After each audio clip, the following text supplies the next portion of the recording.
Hey, it's Lou. Good afternoon to you. Just want to share a couple points with you guys on how to make sure we're raising good, solid men, right? That are contributing to society from boys to men. Number one, a couple things we want to teach them as they're little is wisdom. How to have wisdom. How do you teach a boy wisdom?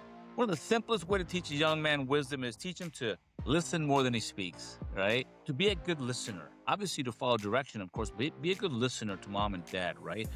And also teach them to eliminate the phrase, I know, mom, I know, dad, from their vocabulary. The minute they do that, the minute they say, I know, their mind and their heart is no longer receiving the information. So instead, replace it with, thank you, mom, thank you, dad, right? Wisdom. Number two, self-control. A lot of lack of self-control out there today. People saying, doing, acting, and hanging out with people that they shouldn't be doing things they shouldn't be doing, saying things they shouldn't be doing. Lack of self-control. You can teach a kid to not overindulge, have control of what it is that they're doing. We have a solid kid there, right? Three is courage. Your kids gotta have courage, man. The courage to stand up for others. The courage to stand up for themselves, right? The courage to know right from wrong and make a decision without compromising themselves, right? The courage to be uncompromising, right? To help other people along the way. That develops courage along the way.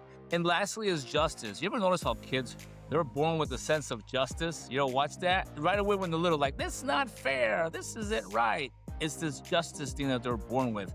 Make sure you develop it over time so that they know to do the right thing, especially when nobody's looking. To be just, to be fair to others, to be just. Make sense? To be just with their older or their little brother and sister, to be just with their friends. Know what's right, know what's wrong, and make those decisions, and perhaps maybe open up that line of communication with your kids. Couple points, because there's just way too many men out there running around with the body of a man with the mind of a child. Let's stop that. Can we do that? Can we do it together? Yes, yes, yes, yes, yes. This is Lou Pimber. Follow me on social media. Check out my website, Lou Pimber. Maybe check out my book if you want. It's Breaking Badly by yours truly. So talk to you soon. Bye-bye.